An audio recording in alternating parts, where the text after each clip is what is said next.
On the boy's 12th birthday, he made an innocent wish. I wish for a good mark on the government examination next week. But when his parents heard it, looks of terror spread across their faces. What's wrong? Did I say something? Oh, no, honey, not at all. It's just that you didn't have to use up your birthday wish on that. You'll do fine on the exam. You shouldn't even be thinking about it.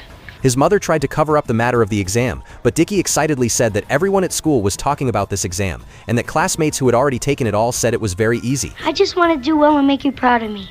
We are proud of you, Dickie. Terribly proud. And we love you, son. His father forced a smile, but inside his heart was filled with mixed emotions. He stressed that today should only be about celebrating, and that there was no need to worry about anything. But I'm not worried. I just said the examination is supposed to be real easy, and I get good marks in school. Seeing this, the mother also changed the subject. Why don't you cut your cake, and then we'll open your present, okay? And Dickie happily agreed. Beneath the warm and harmonious surface of the family, an undercurrent was quietly surging. Here it comes. Close your eyes. Dickie could hardly wait to open his presents. Ready? Mm-hmm.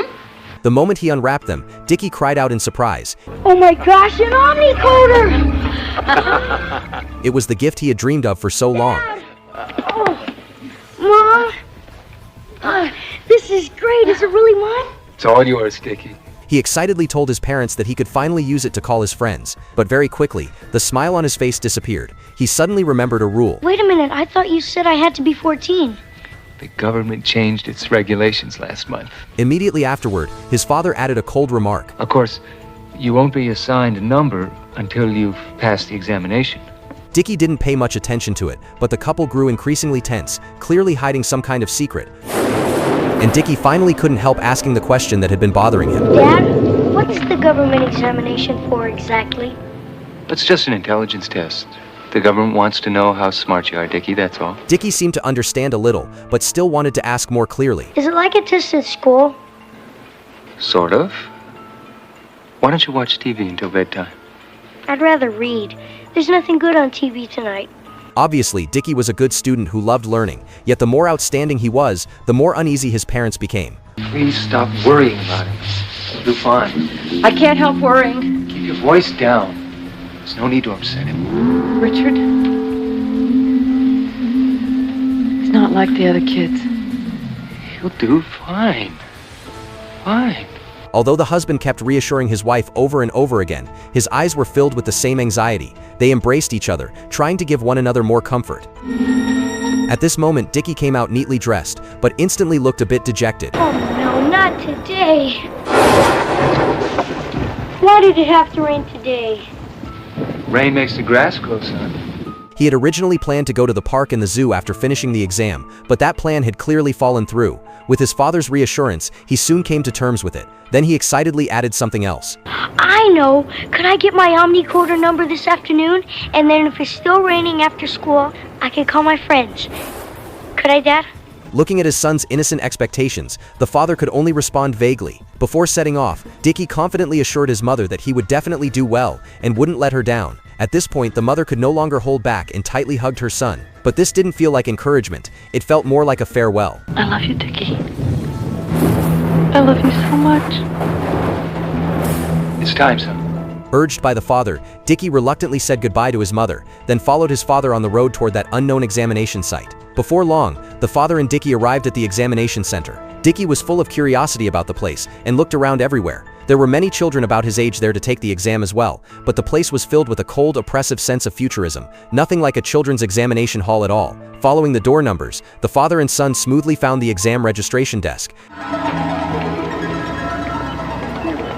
After entering, they discovered that many people were already registering their information, so they walked toward an available staff member.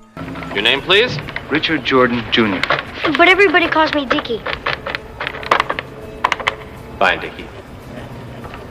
Your identification number is 600115. You can wait over there until your name is called. After completing the registration, Dickie also received his own identification code. Then they went to the lobby to wait. Not long after, his name was called. Richard Jordan Jr. Richard Jordan Jr. Watching the staff member approach, he innocently asked his father whether he would wait for him here, but his father told him that this was not allowed and that the family would receive a notification at home a few hours later. Richard Jordan Jr. Here. It's Dickie, right? Follow me, Dickie. Good luck, son. Don't worry about anything. Dickie said goodbye to his father, his face full of smiles, promising that he would definitely perform well, but he didn't know that this would be the last time he would ever see his father. Next.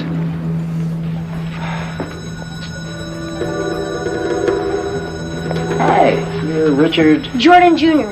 Identification number 600115. Right. Drink this, Dickie. Dickie drank it down in one gulp without hesitation. This isn't exactly like the test you take in school, Dickie. The liquid you've just drunk is to make sure you answer all the questions as truthfully as you can. After hearing the instructions, Dickie had no doubts at all, but what he didn't know was that this was nothing like an exam. It sounded more like an interrogation. You can sit over here for a moment while I set up the examination. Dickie sat down and curiously looked around, still naively believing it was just an ordinary test, completely unaware of the danger he was in. At that moment, the examiner walked over and shone a flashlight into his pupils to ensure that the effect of the purple liquid was working properly. All right, now come over here. You should try to relax. You'll be asked some questions. Think them over very carefully, then speak your answers aloud. You won't have to use the keyboard at all. I'm going to leave you alone.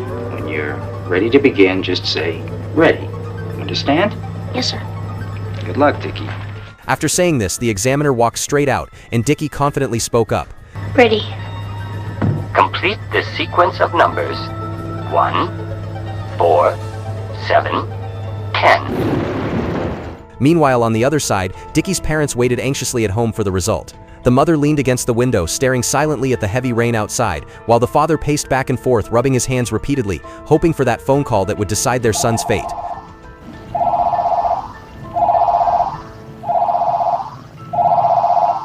Finally, the call came, but at that moment they were unbearably tense. The wife forced a smile and walked toward her husband. The two of them tightly grasped each other's hands, gritted their teeth, and mustered the courage to walk step by step toward that cold machine, looking forward to a good result. Yes. Hello? Mr. and Mrs. Richard Jordan, please. Yeah, speaking. Here. This is the Government Educational Service calling. Your son, Richard Jordan Jr., has completed the government examination, and the results have been analyzed. We regret to inform you, your son's intelligence quotient has exceeded the government standard according to Rule 84, Section 5 of the new code.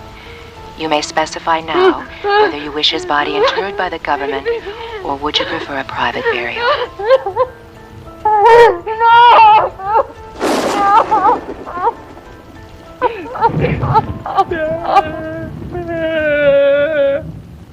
The story ends here, yet a vague, indescribable feeling lingers in the heart. What parents don't hope that their child will be smart and capable? But in this story, intelligence instead becomes a death warrant. How ironic. Dickie's birthday wish was simply to get good grades, make his parents proud, and then use the encoder he had been longing for to chat with his friends, his heart full of joy for the future. But how could he have known that the exam he so eagerly anticipated was not an intelligence test at all, but an extermination order aimed specifically at smart people? From the moment they heard his wish, his parents had been carrying a heart suspended with fear, forcing smiles, changing the subject, and desperately trying to hide that terror. That universal encoder went from being a source of joy at the beginning to becoming a deadly red light later on. Just thinking about it is heartbreaking. When the mother hugged Dickie at the end and said, "I love you," that wasn't encouragement at all. It was clearly a final farewell. Yet the child foolishly thought he was just going to take an exam, promising he would do his best. By the time you reach this point, I'm sure many people like me can't help but feel their noses sting. What's most suffocating is that the thing erasing Dickie isn't some villain, but cold, impersonal rules and systems. Just because his intelligence exceeded the limit, he was treated as a threat to society and even stripped of his right to live,